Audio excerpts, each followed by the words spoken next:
전 세계에서 이상한 일이 벌어지고 있습니다. 전통적인 이민 선호국들의 비자 신청이 줄줄이 감소세입니다. 그런데 단 한 나라만 다릅니다. 대한민국 장기 체류 비자 신청이 어마어마하게 늘고 있습니다.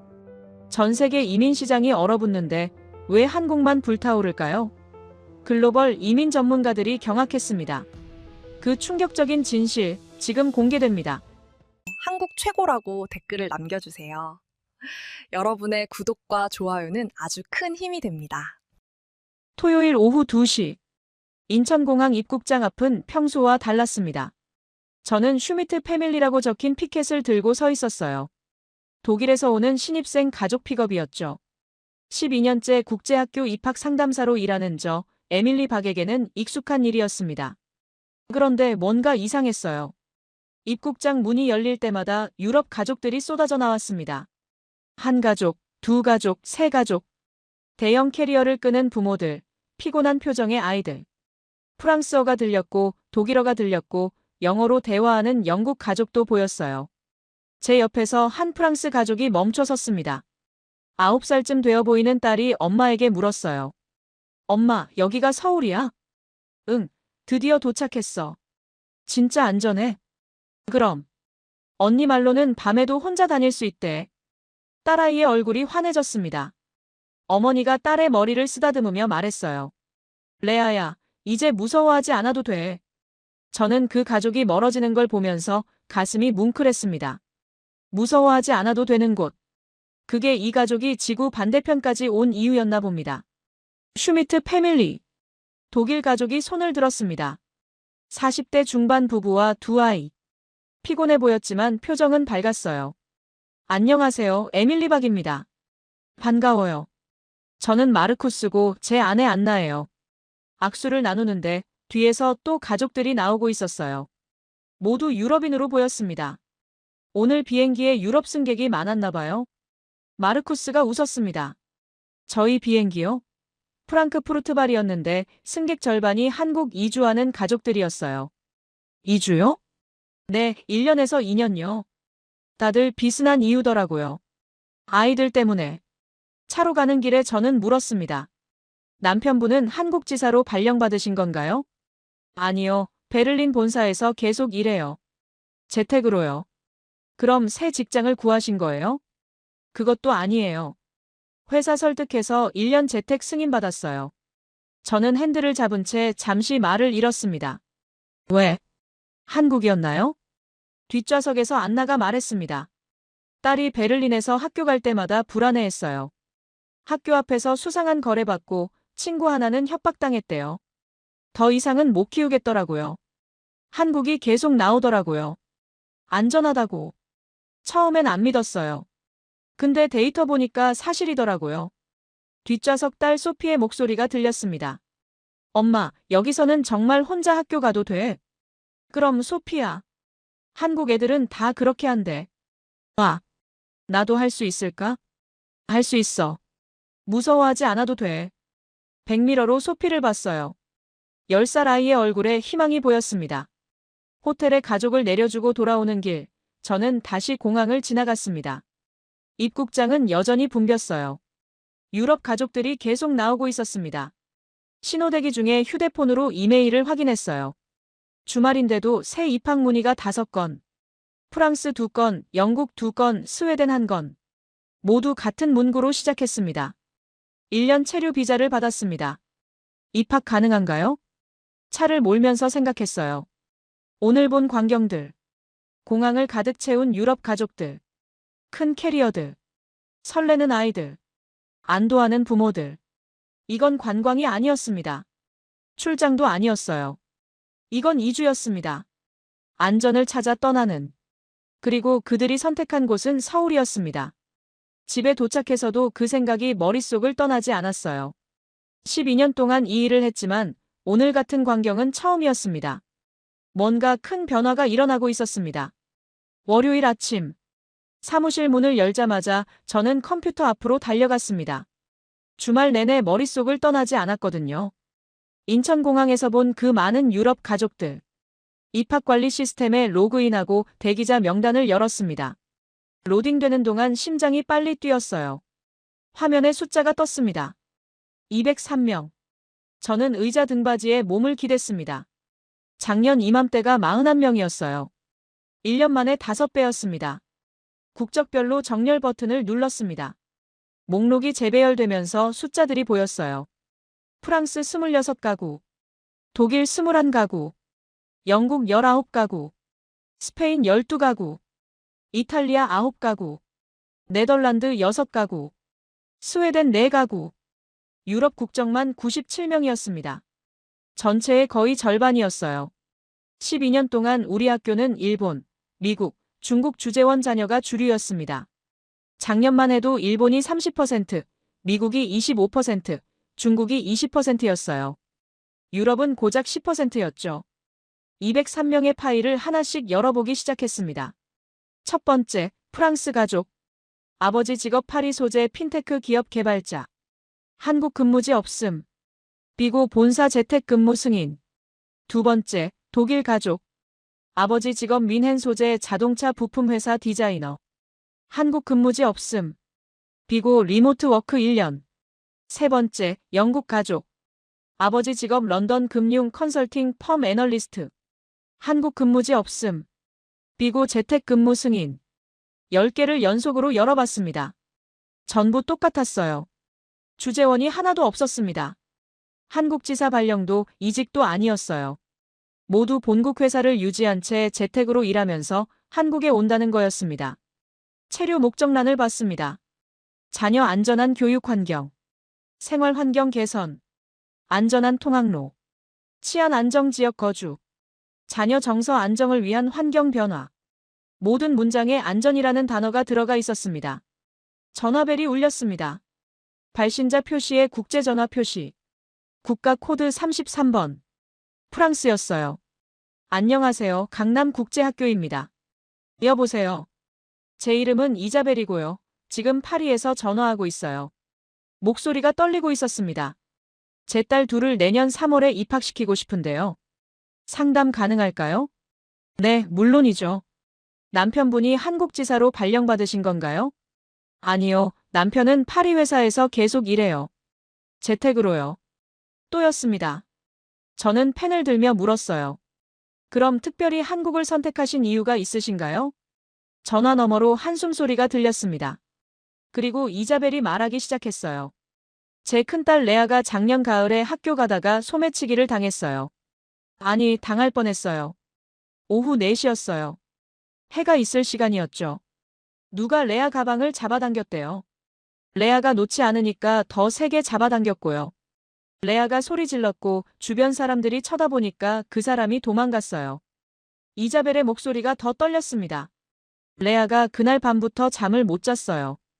악몽 꿨어요. 학교 가기 싫다고 울었어요. 아침마다 배 아프다고 했고요. 선생님이 전화했어요. 레아가 수업 시간에 계속 창밖을 본대요. 집에 가고 싶다고 한대요. 저는 숨을 죽이고 들었습니다. 그래서 제가 매일 데리러 갔어요. 아침에 데려다주고 오후에 데리러 가고. 근데 그게 답은 아니잖아요. 레아는 11살이에요. 혼자 다닐 나이예요. 근데 파리에서는 불가능해요. 남편이랑 그날 밤 얘기했어요. 이렇게는 못 키우겠다고. 친구가 언니 얘기를 해줬어요. 언니가 서울에서 3년 살았는데 거기선 초등학생들이 혼자 학원 다닌대요. 지하철 타고요. 밤 9시에도 안전하다고. 처음엔 안 믿었어요. 요즘 세상에 그런 곳이 어디 있냐고요. 근데 찾아보니까 정말이더라고요. 한국 범죄율, 아동 안전도 다 찾아봤어요. 3개월 동안요. 그리고 남편이 회사에 제안했어요. 1년만 한국에서 재택으로 일하게 해달라고. 회사에서 처음엔 거절했어요. 근데 남편이 계속 설득했고 결국 승인받았어요. 파리 집은 새놨어요. 월세로 서울 생활비 충분해요. 1년만요. 1년만 레아가 무서워하지 않고 학교 다녔으면 좋겠어요. 저는 화면에 203명을 봤습니다. 혹시 이 사람들 모두 같은 이유일까요? 상담 일정 잡아드릴게요. 이번 주 금요일 오전 10시 어떠세요? 좋아요. 정말 감사합니다. 전화를 끊었습니다. 저는 한참 동안 화면을 바라봤어요. 12년 동안 저는 주재원 가족들을 만났습니다. 그들은 회사 명령으로 왔어요. 선택권이 없었죠. 2년 계약, 3년 계약. 끝나면 본국으로 돌아가는 사람들이었습니다. 하지만 이 사람들은 달랐어요. 스스로 결정했습니다. 회사를 설득하고 집을 세놓고 비자를 받아서. 목적은 하나였어요. 아이들이 무서워하지 않게 하는 것. 동료 제시카가 커피를 들고 제자리로 왔습니다. 에밀리, 주말 잘 보냈어? 토요일 공항 픽업 어땠어? 제시카, 이거 봐. 저는 모니터를 돌렸습니다. 대기자가 203명이야. 제시카가 커피를 거의 떨어뜨릴 뻔했어요. 뭐? 작년이 몇 명이었는데? 41명. 5배잖아. 일본 주재원 급증한 거야? 아니, 유럽이야. 프랑스, 독일, 영국. 거의 100명이 유럽에서 와. 제시카가 화면을 들여다봤습니다. 주재원이야? 아니, 자발적으로 와. 회사는 본국에 두고 재택으로 일하면서. 왜? 왜 갑자기? 안전 때문에. 아이들 안전. 이메일 알림이 떴습니다. 새 입학 문의. 스웨덴에서 보낸 메일이었어요. 제목만 봐도 알 수 있었습니다. 긴급 문의 1년 체류 비자, 자녀 2명 입학 가능 여부. 저는 새 폴더를 만들었습니다. 이름은 2025년 유럽 가족 추적. 이건 시작이었습니다. 유럽 중산층이 움직이고 있었어요. 안전을 찾아서. 그들이 선택한 곳은 서울이었습니다. 월요일 오후 2시. 상담실 문이 열렸습니다. 독일 부부가 들어왔어요. 40대 중반, 표정이 지쳐 보였습니다. 베를린에서 오셨죠? 앉으세요. 남자가 가방에서 휴대폰을 꺼냈습니다. 사진을 보여줬어요. 저희 딸 학교예요. 베를린 중심가에 있는 좋은 학교죠. 사진 속에는 깨끗한 학교 건물이 보였습니다. 좋은 학교네요. 겉만 그래요. 남자가 사진을 확대했습니다. 학교 정문 옆 골목이 클로즈업 됐어요. 여기서 매일 수상한 거래가 이루어져요. 낮에도요. 저희 딸이 봤어요. 무서워했고요. 부인이 말을 이었습니다. 선생님들도 알아요.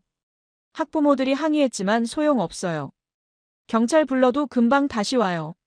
그래서 결정했어요. 떠나자고. 화요일 오전. 학교 투어 시간이었습니다. 영국에서 온 사라와 딸 엠마가 교정을 걷고 있었어요. 운동장에 아이들이 많네요. 네, 방과 후에도 여기서 놀아요. 선생님 없이요? 네, 안전하니까요. 사라가 걸음을 멈췄습니다. 운동장을 한참 바라보더니 작은 목소리로 말했어요. 런던에서는 상상도 못해요. 학교 운동장도 오후 4시면 잠가요. 아이들 혼자 두면 위험하니까요. 엠마가 엄마 손을 잡아당겼습니다. 엄마, 나도 여기서 친구들이랑 놀 수 있어? 사라의 눈에 눈물이 맺혔습니다. 고개를 끄덕이며 딸을 안았어요. 그럼 엠마야. 여기선 할 수 있어. 수요일 오후. 전화 상담이었습니다. 프랑스 여성이었어요. 저는 싱글맘이에요. 딸 하나 키우는데 지하철이 너무 무서워요. 무슨 일이 있으셨나요? 제 딸이 10살인데 학원 가려면 지하철을 타야 해요. 저도 같이 타죠. 근데 지하철 안이 위협적이에요. 이상한 사람들 많고요. 목소리가 떨렸습니다. 딸이 매일 울어요. 지하철 타기 싫다고. 저도 일해야 하는데 딸 데려다주고 데리러 가느라 일을 못해요. 회사에서 눈치 주고요. 한국에선 초등학생들도 혼자 지하철 타요. 전화 너머로 한숨 소리가 들렸습니다. 그게 제 꿈이에요. 딸이 무서워하지 않고 학원 가는 것. 목요일 저녁. 저는 학교 근처 카페에서 노트북으로 작업하고 있었습니다. 옆 테이블에서 독일어가 들렸어요. 여보, 소피 학원 잘 갔어? 응, 문자 왔어. 도착했대. 믿기지 않아. 우리 딸이 혼자 지하철 타고 다니다니. 저는 그쪽을 봤습니다. 40대 부부가 노트북을 펴놓고 있었어요. 실례지만 혹시 국제학교 학부모세요? 남자가 고개를 돌렸습니다. 네, 어떻게 아셨어요? 독일어 들었어요. 저 학교 입학 상담 담당이거든요. 아, 그러시구나. 저희 딸이 여기 다닌 지 3달 됐어요. 어떠세요? 여자가 웃으며 대답했습니다. 천국이에요. 진짜로요. 딸이 달라졌어요. 베를린에선 항상 불안해했는데 여기선 웃어요. 금요일은 정신 없었습니다. 상담이 3건 연속이었어요. 오전 10시, 프랑스 부부. 아들이 학교 앞에서 폭행 목격. 오후 2시, 영국 부부. 딸이 공원에서 놀다가 협박당함. 오후 4시, 스페인 부부. 아들이 등교길에 괴롭힘. 3가족 모두 똑같은 말을 했습니다. 더 이상 이렇게는 못 키우겠어요. 마지막 상담을 마치고 저는 의자에 깊이 앉았습니다. 제시카가 물 한 잔을 가져다 줬어요. 오늘 힘들었지? 일주일 내내 일했어. 열이 가족 상담했는데 전부 유럽이야. 다 같은 이유야? 응. 안전. 토요일 오후. 저는 강남 거리를 걸었습니다. 직접 보고 싶었어요. 유럽 부모들이 기적이라고 말하는 풍경을. 학원가를 지나갔습니다. 초등학생들이 백팩을 메고 혼자 걷고 있었어요. 어떤 아이는 편의점에서 간식을 사고 어떤 아이는 친구와 걸으며 웃고 있었습니다. 한 아이가 횡단보도를 건넜습니다. 10살쯤 되어 보였어요. 신호를 기다리고 초록불에 천천히 건넜죠. 차들은 완전히 멈춰 있었습니다. 오후 6시. 해가 지기 시작했습니다. 아이들은 여전히 거리에 있었어요. 학원 끝나고 집으로 가는 길. 누구도 뛰지 않았고 누구도 주변을 두리번거리지 않았습니다. 지하철역 계단에서 초등학생 2명이 올라왔습니다. 여자아이들이었어요. 혼자였습니다. 웃으면서 수다를 떨고 있었죠. 편의점에 들어갔습니다. 중학생 3명이 도시락을 고르고 있었어요. 밤 8시였습니다. 아이들은 자연스럽게 계산하고 나갔습니다. 한 아이가 친구에게 말했습니다. PC방 갈래? 9시까지. 응, 가자. 저는 편의점 앞 벤치에 앉았습니다. 거리를 바라봤어요. 파리의 이자벨. 딸이 소매치기 당할 뻔해서 밤마다 악몽. 베를린의 토마스. 학교 앞에서 수상한 거래 목격. 런던의 사라. 딸을 혼자 못 보내는 엄마. 이 사람들이 원한 게 뭘까요? 제 앞을 10살쯤 된 아이가 지나갔습니다. 혼자였어요. 편의점에서 산 우유를 들고 휴대폰으로 엄마와 통화하면서 걸었습니다. 웃고 있었어요. 바로 이거였습니다. 아이가 무서워하지 않고 걷는 것. 부모가 매 순간 심장 조이지 않아도 되는 것. 집으로 돌아오는 길. 저는 일주일을 정리했습니다. 상담한 가족 열이 가족. 국적 프랑스 5, 독일 셋, 영국 셋, 스페인 하나. 모두 같은 이유 안전.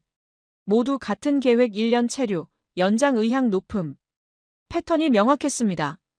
이들은 도망치고 있었어요. 자국에 불안해서.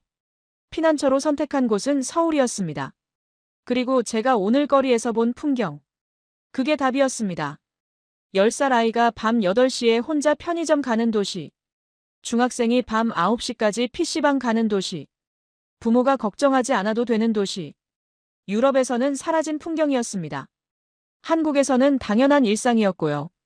일요일 밤. 저는 침대에 누워 천장을 바라봤습니다. 203명의 대기자. 일주일에 열이 가족 상담. 매일 울리는 국제전화. 이건 시작일 뿐이었습니다. 2025년 12월 초. 저는 추적 관찰을 시작하기로 했습니다. 숫자만으로는 알 수 없는 게 있었거든요. 실제로 이 가족들이 어떻게 살고 있는지, 만족하는지 후회하는지. 토요일 오후. 강남 아파트 단지 앞에 섰습니다. 슈미트 가족이 사는 곳이었어요. 15층짜리 건물. 초인종을 눌렀습니다. 에밀리 씨, 올라오세요. 안나의 목소리가 밝았습니다. 3달 전 공항에서 봤던 피곤한 목소리와 달랐어요. 엘리베이터를 타고 12층으로 올라갔습니다. 현관문이 열렸어요. 안나가 환하게 웃으며 맞아줬습니다. 어서 오세요. 오랜만이에요. 거실로 들어갔습니다. 창문으로 한강이 보였어요. 깔끔하게 정리된 공간이었습니다. 집이 정말 좋네요. 어떻게 구하셨어요? 부동산 중개인 통해서요. 전세라서 월세가 없어요. 보증금 2억 5천에 월세 제로. 베를린 집 새놓은 돈으로 충분해요. 마르쿠스가 주방에서 커피를 들고 나왔습니다. 안녕하세요. 지금 막 베를린 본사 회의 끝났어요. 주말에도 회의하세요? 가끔요. 시차 때문에 주말 아침이 베를린 금요일 저녁이거든요. 힘들지 않으세요? 마르쿠스가 웃었습니다. 처음 한 달은 힘들었어요. 새벽에 일어나고 밤늦게 회의하고. 근데 적응됐어요. 오히려 좋아요. 오후 시간이 완전히 비거든요. 애들이랑 시간 보낼 수 있어요. 그때 현관문이 열리는 소리가 들렸습니다. 엄마, 다녀왔어요. 소피의 목소리였습니다. 딸이 백팩을 메고 들어왔어요. 혼자였습니다. 저는 시계를 봤습니다. 오후 6시. 소피, 어디 갔다 왔어? 학원이요. 수학 특강 들었어요. 혼자 갔다 온 거야? 네, 지하철 타고요. 새 정거장이에요. 소피는 너무나 자연스럽게 대답했습니다. 당연하다는 듯이. 괜찮으세요? 10살인데 혼자. 안나가 소파에 앉으며 말했습니다. 처음엔 저도 미칠 것 같았어요. 첫날은 몰래 따라갔어요. 한참 뒤에서요. 소피가 지하철 타는 거 확인하고 학원까지 들어가는 거 봤어요. 근데 지하철에 아이들이 진짜 많더라고요. 초등학생들이요. 7살, 8살 애들도 혼자 타요. 학교 가방 메고 교통카드 찍고 자연스럽게.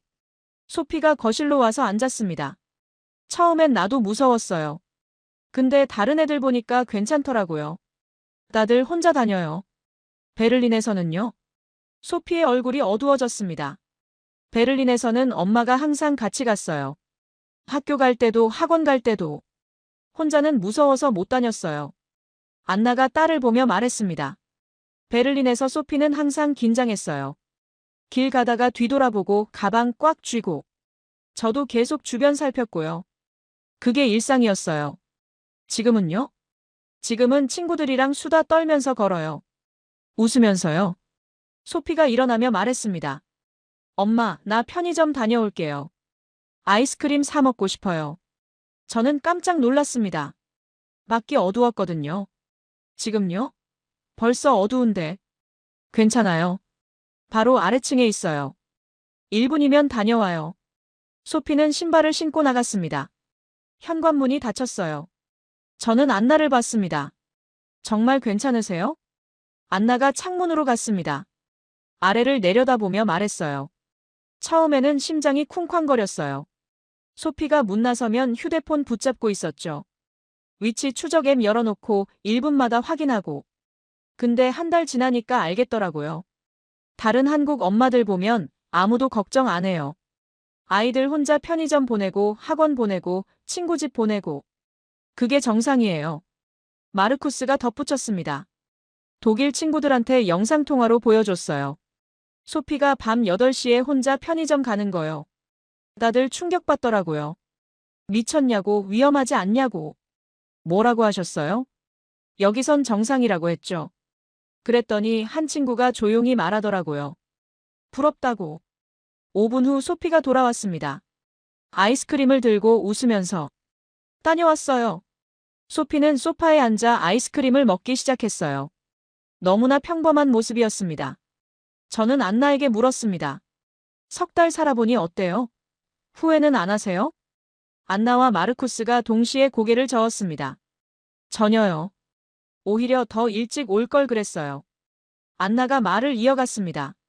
베를린 친구들이 자꾸 물어봐요. 언제 돌아오냐고. 처음엔 1년 후라고 했어요. 근데 지금은 대답이 달라졌어요. 뭐라고 하세요? 연장하고 싶다고요. 가능하면 2년. 회사에서 허락할까요? 마르쿠스가 웃었습니다. 이미 제안했어요. 업무 성과도 좋고 문제 없으니까 연장 가능하대요. 솔직히 베를린보다 일 집중이 잘 돼요. 아이들 걱정이 없으니까요. 생활비는 어때요? 예상과 비교하면요?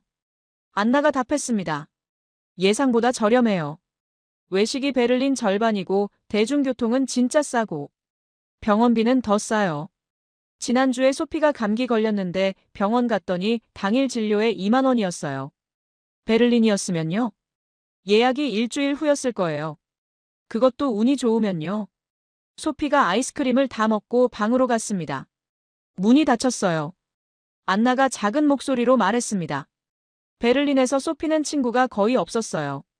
밖에서 못 놀았으니까요. 학교 끝나면 바로 집 와야 했고 주말에도 거의 집에만 있었어요. 여기선 달라요. 친구들이랑 주말에 한강공원 가고 영화 보러 가고. 저 없이도요. 어제도 친구 생일 파티 갔다 왔어요. 혼자요. 걱정 안 되세요? 되죠. 하지만 그 걱정이 차원이 달라요. 베를린에서는 위험하지 않을까 걱정했어요. 여기서는 길 잃지 않을까 걱정해요. 마르쿠스가 말했습니다. 베를린 친구들 중에 벌써 세 가족이 물어봤어요. 어떻게 왔냐고, 비자는 어떻게 받냐고, 학교는 어떻게 구하냐고. 추천하세요? 당연하죠. 다들 같은 고민이에요. 아이들 안전하게 못 키우겠다고. 저희도 그랬으니까요. 저는 가방에서 수첩을 꺼내려다가 멈췄습니다. 노트에 적는 건 오디오북에 맞지 않다는 걸 깨달았죠. 대신 머릿속으로 정리했습니다. 슈미트 가족. 석 달 후. 매우 만족. 비자 연장 희망. 주변에 적극 추천 중. 인터뷰를 마치고 나오는 길. 엘리베이터에서 초등학생 3명을 만났습니다. 편의점 다녀오는 길인 것 같았어요. 밤 7시였습니다. 아이들은 웃으며 과자를 먹고 있었습니다. 아파트 밖으로 나왔습니다. 거리에는 여전히 아이들이 보였어요. 학원 끝나고 집으로 가는 길. 혼자 또는 친구와 함께. 누구도 뛰지 않았고 누구도 두려워하지 않았습니다. 차에 타서 생각했습니다. 소피가 웃는다. 안나가 편안하다. 마르쿠스가 여유롭다. 이게 전부였습니다. 이 가족이 지구 반대편까지 온 이유. 일요일 밤. 저는 침대에 누워 휴대폰을 보고 있었습니다. 입학한 가족들 소식을 찾고 있었어요. 혹시 블로그나 SNS에 후기를 남긴 사람이 있을까 해서요. 검색창에 서울국제학교 영국 가족이라고 쳤습니다. 몇 개 링크가 떴어요. 그중 하나가 눈에 들어왔습니다. 런던 작가의 서울 6개월 일기. 클릭했습니다. 블로그였어요. 프로필을 보니 사라 존슨. 런던 출신 작가. 아, 이 사람 기억났습니다. 2달 전 학교 투어 때 만났던 영국 엄마였어요. 블로그 글이 60개가 넘었습니다. 거의 매주 올린 거였어요. 첫 번째 글부터 읽기 시작했습니다. 1주차. 우리는 서울에 도착했다. 12살 올리버와 9살 엠마를 데리고. 남편 데이비드는 런던 회사에서 계속 일한다. 재택으로. 미쳤다고들 했다. 안정적인 런던 생활을 두고 왜 한국으로 가냐고. 하지만 우리는 더 이상 런던에서 아이들을 안전하게 키울 수 없었다. 4주차. 오늘 올리버가 처음으로 혼자 학원에 갔다. 지하철을 타고. 나는 집에서 휴대폰만 붙잡고 있었다. 위치 추적 앱을 1분마다 확인했다. 60분 후 올리버가 돌아왔다. 웃으면서. 엄마 쉬었어. 다른 애들도 다 혼자 타던데. 런던이었다면 상상도 못했을 일이다. 8주차. 오늘 올리버가 친구 집에 갔다. 혼자. 지하철 타고 내 정거장. 밤 9시에 혼자 돌아왔다. 나는 거실에서 기다리며 심장이 터질 것 같았다. 하지만 올리버는 너무 자연스러웠다. 친구 엄마가 문자 보냈다. 올리버 잘 갔어요. 걱정 마세요. 여기 애들 다 이렇게 다녀요. 런던이었다면 절대 못 보냈을 것이다. 여기서는 12살 아이들이 다 이렇게 한다. 12주차. 충격적인 일이 있었다. 엠마가 학교에서 노트북을 두고 왔다. 책상 위에 그냥 놔두고 왔다고 했다. 나는 포기했다. 런던이었으면 사라졌을 거라고 확신했다. 다음 날 엠마가 학교 갔다 와서 말했다. 엄마, 노트북 그대로 있었어. 아무도 안 가져갔어. 선생님이 보관함에 넣어놨대. 나는 울었다. 런던에서는 잠깐 자리 비운 사이에도 물건이 사라진다. 여기서는 하루 종일 놔둬도 그대로다. 저는 화면을 내리며 계속 읽었습니다. 16주차. 나는 오늘 밤 산책을 했다. 혼자. 밤 10시에. 15년 만에 처음이다. 런던에서는 밤에 혼자 못 나갔다. 무서워서. 하지만 여기서는 할 수 있다. 거리에 사람들이 있고 밝고 안전하다. 편의점이 불을 밝히고 카페에서 사람들이 웃는다. 나는 한강까지 걸었다. 40분 걸렸다. 한 번도 무섭지 않았다. 20주차. 남편 데이비드가 런던 본사에서 전화 받았다. 복귀하라고. 프로젝트가 있으니 돌아오라고. 데이비드는 거절했다. 회사는 놀랐다. 런던 본사 근무를 거절한 사람이 없었으니까. 하지만 우리는 결정했다. 여기 더 있겠다고. 아이들이 너무 행복하다. 올리버는 친구가 생겼고 엠마는 매일 웃는다. 나는 15년 만에 밤에 산책한다. 이게 우리가 잃어버렸던 삶이다. 24주차. 오늘 엠마 학교 운동회였다. 부모들이 모였다. 나는 다른 영국 엄마를 만났다. 석 달 전에 왔다고 했다. 우리 얘기를 나눴다. 런던이 얼마나 위험해졌는지. 아이들을 혼자 못 보내는 현실. 그녀가 물었다. 후회 안 해요? 나는 웃었다. 전혀요. 당신은요? 그녀도 웃었다. 저도요. 오히려 더 일찍 올 걸 그랬어요. 마지막 글이었습니다. 일주일 전에 올라온 거였어요. 6개월이 지났다. 우리 가족은 완전히 달라졌다. 올리버는 자신감이 생겼다. 혼자 다니고 친구들 만나고 밤 9시에 혼자 귀가한다. 엠마는 웃음이 늘었다. 학교 가는 걸 좋아한다. 무서워하지 않는다. 데이비드는 일과 삶의 균형을 찾았다. 런던에서는 불가능했던 일이다. 그리고 나는 15년 만에 자유를 되찾았다. 밤에 산책하는 자유. 아이들을 믿고 보내는 자유. 매 순간 걱정하지 않아도 되는 자유. 런던 친구들이 묻는다. 언제 돌아오냐고. 나는 모르겠다고 답한다. 아마 당분간은 안 갈 것 같다고. 여기가 우리 집이 됐다고. 댓글이 400개가 넘었습니다. 스크롤을 내리며 읽었어요. 런던 엄마 부럽습니다. 우리 딸도 학교 무서워해요. 어떻게 비자 받으셨어요? 맨체스터 아빠, 저도 회사 재택 승인 요청하려고요. 참고할 만한 자료 있나요?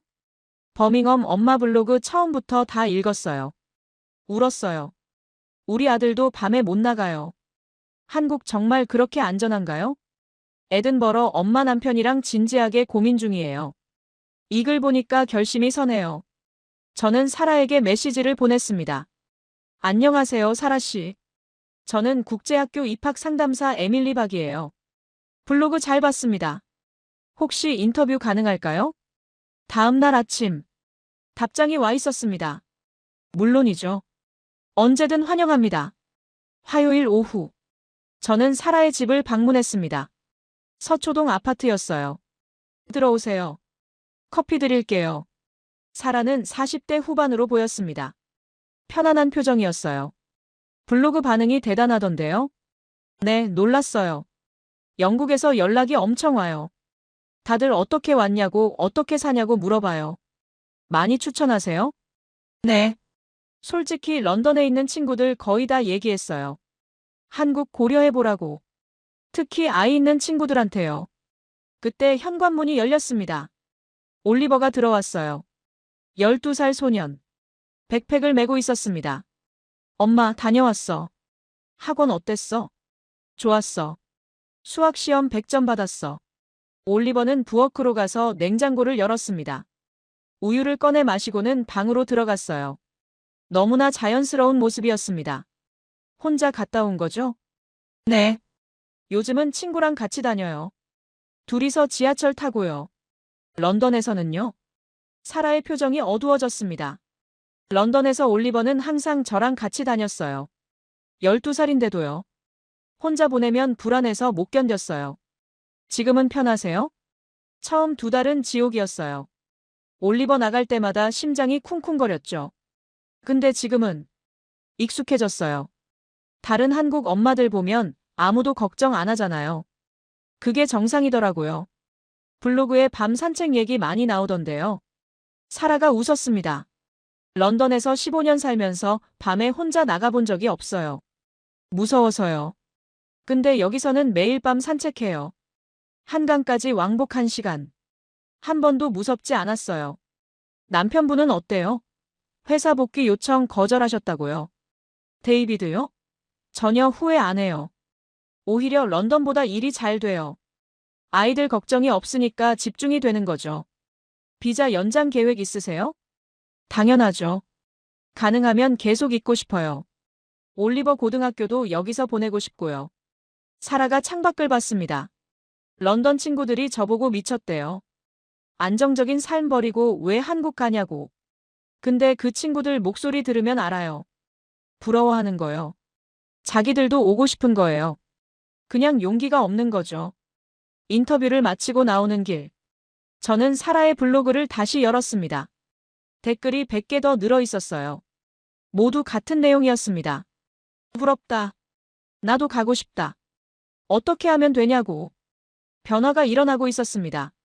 사라 같은 사람들이 하나둘 목소리를 내고 있었어요. 그리고 그 목소리를 듣는 사람들이 움직이기 시작했습니다. 수요일 오전. 상담 예약 알림이 떴습니다. 클레어 뒤퐁 가족. 8월에 입학한 프랑스 가족이었어요. 5달 전이네요. 재상담 요청이라고 적혀 있었습니다. 상담실 문이 열렸습니다. 40대 초반 여성이 들어왔어요. 밝은 표정이었습니다. 클레어 씨, 오랜만이에요. 잘 지냈어요. 오늘은 비자 연장 상담하러 왔어요. 프랑스로 돌아가시는 건가요? 아니요, 2년 더 연장이요. 회사에서 허락했어요? 클레어가 잠시 망설이더니 말했습니다. 사직했어요. 파리 교사직이요. 2달 전에요. 저는 할 말을 잃었습니다. 왜요? 너무 좋아서요. 여기가요. 저 이제 프랑스어 강사예요. 여기 학원에서요. 월급은 파리 절반이지만 괜찮아요. 남편분은요? 찬성했어요. 자기도 파리 본사에 풀 리모트 연구 승인 요청했대요. 연구요? 네. 업무 성과 좋아서 승인될 것 같대요. 그때 클레어 휴대폰이 울렸습니다. 응, 레아야. 학원 끝났어? 조심히 와. 전화를 끊고 말했습니다. 레아요. 지금 학원 끝나고 혼자 집 오는 중이에요. 시계를 봤습니다. 밤 9시. 밤 9시에 혼자요? 네. 지하철 타고요. 여기선 다들 그래요. 처음부터 괜찮으셨어요? 아니요. 첫 달은 미칠 뻔했죠.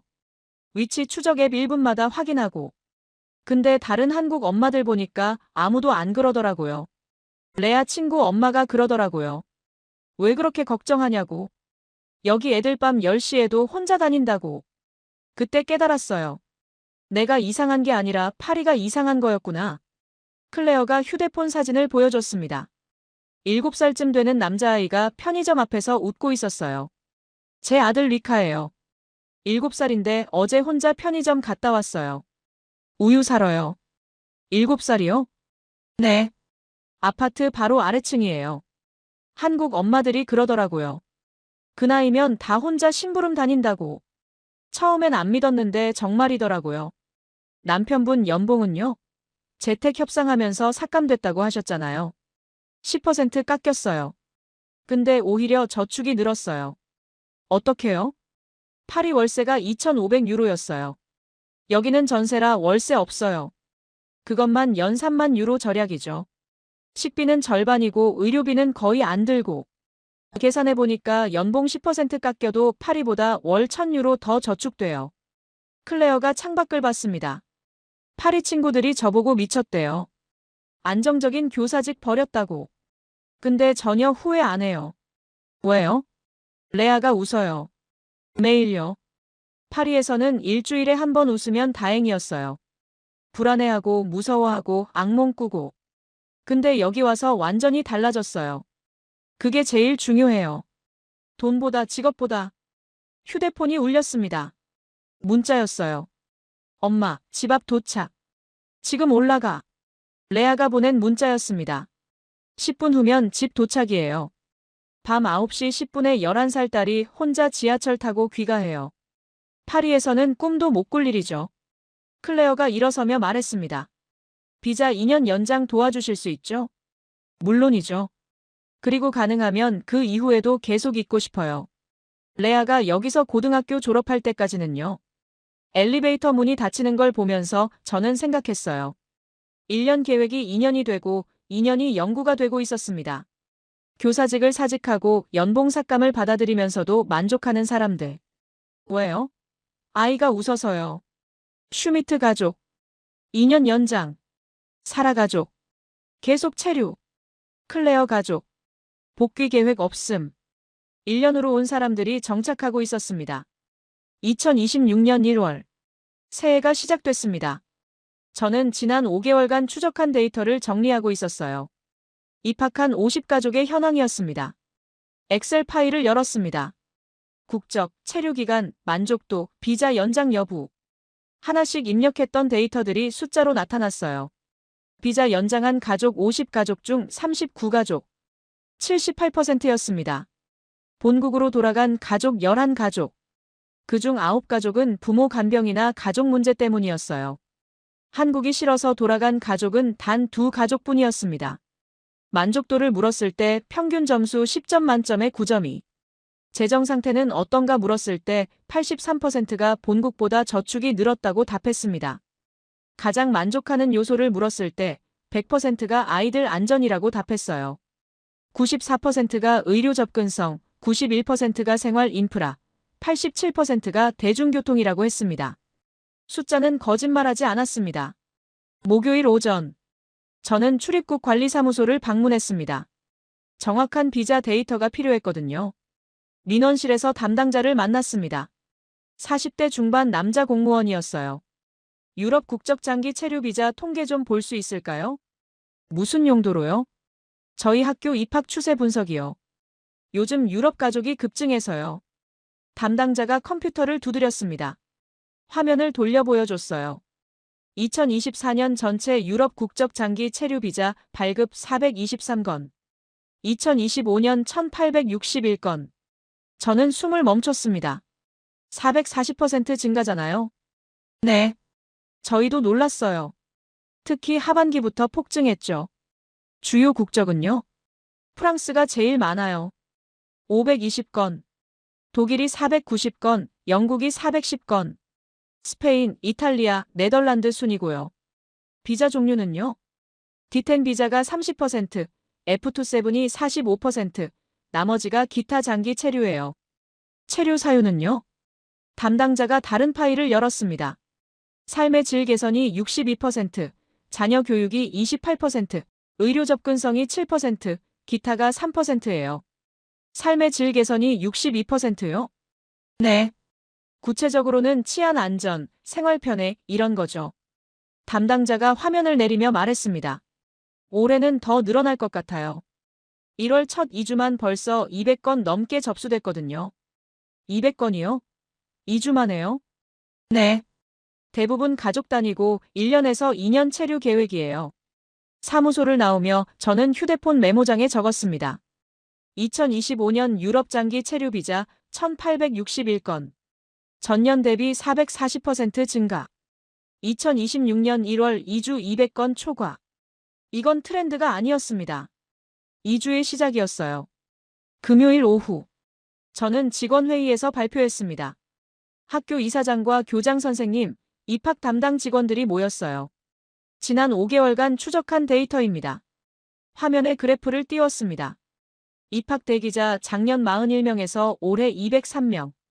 5배 증가. 유럽 가족 비율 작년 10%에서 올해 48%. 비자 연장률 78%. 만족도 9점이. 교장 선생님이 물었습니다. 왜 갑자기 유럽에서 이렇게 많이 오는 거죠? 저는 인터뷰했던 가족들 얘기를 했습니다. 파리에서 소매치기 당한 레아, 베를린 학교 앞 위험을 목격한 소피, 런던 지하철이 무서운 엠마. 모두 같은 이유예요. 안전이요. 이사장이 말했습니다. 우리가 뭔가 특별히 한 게 없는데 말이죠. 맞아요. 한국이 당연하게 생각하는 게 유럽에서는 기적이에요. 아이들이 혼자 학원 다니는 것, 밤에 편의점 가는 것, 지하철 타는 것. 우리에겐 일상이지만 그들에겐 꿈이에요. 제시카가 손을 들었습니다. 내년에는 더 늘어날까요? 저는 고개를 끄덕였습니다. 출입국 관리사무소 데이터 보면 올해 1월만 200건 넘게 접수됐대요. 이 추세면 올해는 3,000건 넘을 것 같아요. 이사장이 물었습니다. 학교 수용 능력은 괜찮나요? 현재 정원이 800명인데 대기자가 200명이에요. 내년에 교사 증축 계획 있으시죠? 이사장이 웃었습니다. 당장 시작해야겠네요. 회의를 마치고 자리로 돌아왔습니다. 이메일 알림이 떴어요. 새 입학문의 10건. 프랑스 넷, 독일 셋, 영국 둘, 노르웨이 하나. 모두 같은 문구로 시작했습니다. 1년 체류 비자 받았습니다. 입학 가능한가요? 창밖을 봤습니다. 학교 운동장에서 아이들이 뛰어놀고 있었어요. 한국 아이들, 유럽 아이들, 미국 아이들. 함께 웃으며 놀고 있었습니다. 숫자가 말하고 있었습니다. 78% 연장률. 9점이 만족도. 440% 증가. 변화는 이미 시작됐습니다. 월요일 아침. 사무실 전화가 쉬지 않고 울렸습니다. 첫 번째 전화. 스페인 바르셀로나. 안녕하세요. 저희 가족 3월에 서울 갈 예정이에요. 입학 가능한가요? 두 번째 전화. 이탈리아 밀라노. 1년 비자 받았어요. 아들 둘 입학시키고 싶은데요. 세 번째 전화. 스웨덴 스톡홀름. 친구 소개로 전화했어요. 딸이 여기서 학교 무서워해서요. 네 번째 전화. 노르웨이 오슬로. 블로그에서 살아라는 분 글 읽었어요. 우리도 가능할까요? 점심시간까지 전화가 15통이었습니다. 제시카가 커피를 가져다 주며 말했어요. 미쳤다. 오늘만 벌써 15건이야. 유럽 전역에서 오고 있어. 언제까지 계속될까? 저는 창밖을 봤습니다. 운동장에서 아이들이 뛰어놀고 있었어요. 한참 계속될 것 같아. 왜? 이유가 사라지지 않았으니까. 오후 3시. 저는 슈미트 가족에게서 문자를 받았습니다. 사진이 첨부돼 있었어요. 소피가 독일 친구들과 영상통화하는 장면이었습니다. 안나가 문자를 보냈어요. 소피가 독일 친구들한테 자랑하고 있어요. 혼자 학원 다니는 거요. 친구들이 부러워해요. 저는 사진을 확대했습니다. 소피의 얼굴이 환했어요. 화면 속 독일 친구들은 놀란 표정이었습니다. 안나의 문자가 또 왔어요. 친구 엄마들이 저한테 연락했어요. 어떻게 한국 갔냐고. 자기들도 가고 싶대요. 저는 답장을 보냈습니다. 많이 추천하세요. 당연하죠. 베를린 친구들 거의 다 얘기했어요. 휴대폰을 내려놓으려는데 또 알림이 떴습니다. 사라의 블로그 업데이트 알림이었어요. 블로그를 열었습니다. 새 글이 올라와 있었어요. 제목 6개월이 지나서. 조회수가 200만을 넘어섰습니다. 댓글이 3,000개가 넘었어요. 스크롤을 내리며 댓글을 읽었습니다. 런던 엄마 남편이 회사에 재택 요청했어요. 이 글 보고 용기 냈어요. 맨체스터 아빠 다음 달 서울 갑니다. 1년 비자 받았어요. 감사합니다. 글래 쓰고 엄마 울면서 읽었어요. 우리 딸도 학교 무서워해요. 꼭 갈 거예요. 파리 아빠 회사 설득 중이에요. 이 글 프린트해서 보여줬어요. 변화가 일어나고 있었습니다. 사라 같은 사람들이 목소리를 내고 그 목소리를 들은 사람들이 움직이고 있었어요. 화요일 오후. 입학 담당팀 회의였습니다. 저는 발표 자료를 준비했어요. 올해 트렌드를 정리했습니다. 화면을 켰습니다. 2025년 입학 가족 분석. 주재원 비율 32%. 작년 78%. 자발적 체류 비율 68%. 작년 22%. 교장 선생님이 물었습니다. 완전히 뒤바뀌었네요? 네. 더 이상 회사가 보내는 게 아니라 가족이 선택하는 거예요. 제시카가 물었습니다. 이게 계속될까요? 저는 고개를 끄덕였습니다. 늘어날 거예요. 이유는 간단해요. 유럽 도시들은 나아지지 않고 있어요. 오히려 악화되고 있죠. 그런데 한국은 계속 안전해요.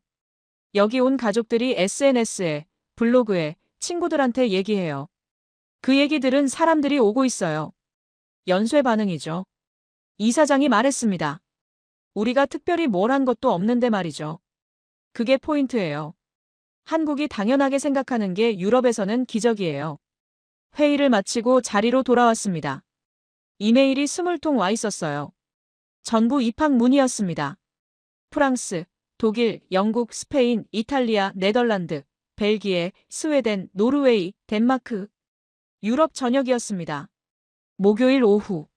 저는 지난 5개월을 정리했습니다. 머릿속으로요. 공항에서 본 유럽 가족들. 슈미트 가족의 변화. 사라의 블로그. 클레어의 결정. 그리고 끊이지 않는 전화들. 모든 게 연결돼 있었습니다. 이들은 더 이상 한국에 파견된 가족이 아니었습니다. 한국을 선택한 가족이었어요. 영주권 없이도 완벽한 한국어 없이도 본국 직장 유지하면서 한국에서 더 나은 삶을 살고 있었습니다. 금요일 오후 새로운 상담 예약 알림이 떴습니다. 저는 미소 지었습니다. 2026년은 더 바쁘겠네요. 창밖을 봤습니다. 학교 운동장에서 아이들이 뛰어놀고 있었어요. 한국 아이, 독일 아이, 프랑스 아이, 영국 아이. 함께 축구하고 웃고 소리 지르고 있었습니다. 그중 한 아이가 넘어졌습니다. 독일 아이였어요.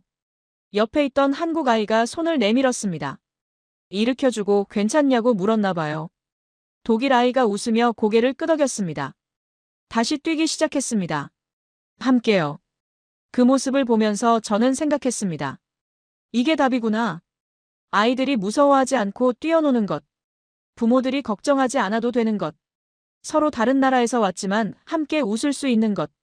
휴대폰이 울렸습니다. 또 국제전화였어요. 저는 수화기를 들었습니다.